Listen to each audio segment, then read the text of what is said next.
Hello and welcome to the Codex addendum video for, I think it's the fourth Dragon Age video. Let's get started. I don't think we had too many this time. Alright, Genlock. These are creatures of Thedas. Genlock. These are the most common darkspawn in the underground. Stocky and tough, Genlocks are notoriously difficult to kill, even by magic. Alphas. In any group of Genlocks, there is usually one who is dominant. As the tallest, strongest, and smartest of their kind, Alphas serve as a sort of commander, directing or bullying the others in combat. Emissaries. The most intelligent of the Alphas become gifted sorcerers with many abilities akin to blood magic. These are the emissaries, and they usually only appear during a blight. Ogre, which is the big old thing that we fought at the top of the tower, and also the creature that killed King Kaelin. Towering over their darkspawn kin, the massive ogres are a rare sight on the battlefield. Traditionally, they only appear during a blight, but some records claim that ogres have been spotted in the deep roads hunting alone or in small groups. At least one report by the Grey Wardens claims that an ogre was spotted alone in the Kakari Wilds in 919 Dragon, though it was weakened and easily dispatched. Up to 100 of these creatures can accompany a darkspawn horde at any one time during a blight, often using their strength to burst through fortifications and demolish the front lines of the opposing army. They use brute force to charge their enemies like bulls, slam the ground with their fists to shake enemies off their feet, and hurl giant rocks into the face of oncoming foes. Melee can be difficult against a giant that snatches a warrior up in one hand, crushing the life out of him, like King Kaelin, or beating him into oblivion with the other hand. The nimble can try to wiggle his way free, or an ally can attempt an array of stunning blows on an ogre to free the comrade in danger. Grey Warden lore urges caution when slaying an ogre. Unless it is ensured that they have received a major wound to the head or the heart, it is possible that they are lying dormant and will regenerate to full health within a matter of minutes. During a blight, most Grey Wardens recommend burning all darkspawn to ashes, dead ogres in particular. Alright. Items. Harvard's Aegis. This is the shield that we got from the ogre. Oh, it's not Harvard, it's Havard. Havard was Mafarath's closest friend. They were children together in the same Avar clan. They fought side by side in so many battles that Mafarath dubbed him Havard the Aegis, better to have at his side than any shield.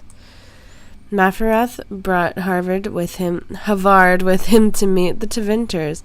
It was unthinkable to stand before his enemies without his Aegis. When he understood that Mafarath was giving Andraste over to be executed, Havard, unwilling to draw sword against his friend and liege, placed himself between Andraste and the Tevinter soldiers. The Tevinters struck him down, and Mafarath left him for dead. So Mafarath was Andraste's husband, I believe, who also betrayed her to the Tevinter Imperium and thus killed her. And if you remember, Andraste is the prophet that their religion worships. So Mafarath is pretty much a bad guy. But Aegis was not so easily destroyed. Havard lived and made his way, gravely wounded, to the gates of Minrathous to stop the execution. Too late. He found only the ashes of the prophet, left to the wind and rain. When his fingers touched the ash, his ears filled with song, and he saw a vision of Andraste dressed in cloth of starlight. She knelt at his side, saying, "Rise, Aegis of the faith. The Maker shall never forget you so long as I remember." His wounds healed instantly, and with new strength, Havard gathered up Andraste's remains and carried them safely back to the lands of Almari. Alright, so that's more of their religion, and we have that shield that's named Havard's Aegis.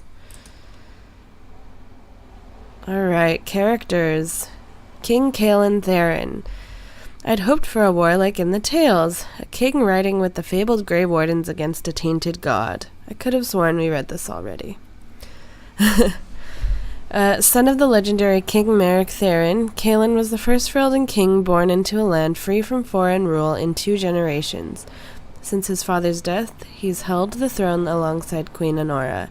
He fell in battle alongside Duncan at Ostagar. Alright, I think that was added in, and that's why we had to read it again, is that he fell alongside Duncan at Ostagar. Sir Cothrin. Some of us know what honor and loyalty are. Cothrin came to Logain's service the hard way. She belonged to a poor family and was out doing work on the farm when she saw a man on horseback being attacked by several bandits. She rushed to his assistance and found out belatedly that the man she saved was none other than the great hero Logain. Though she was hardly more than a child, he took her in, offering her a position with his soldiers, and she climbed through the ranks through sheer determination. Becoming the commander of Merrick's shield, Logain's elite soldiers, was the proudest moment of her life. So that's Logain's, that woman that he told to sound the retreat, and she was like, but, and he said, go do it. That's her, Sir Cothrin. Duncan. Okay, we've already read about Duncan, except for this part. He was killed in battle against overwhelming numbers of Darkspawn at Ostagar alongside King Caelan. How sad. Alright, Logain MacTair.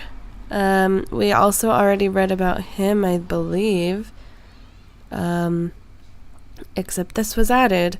During the battle at Ostagar, he fled the field, leaving King Caelan and the Grey Wardens to die.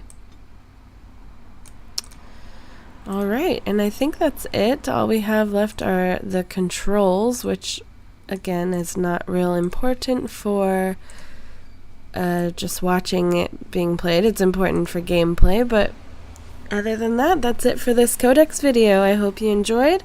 If you did, please like the video and leave a comment, and we'll see you next episode. Bye!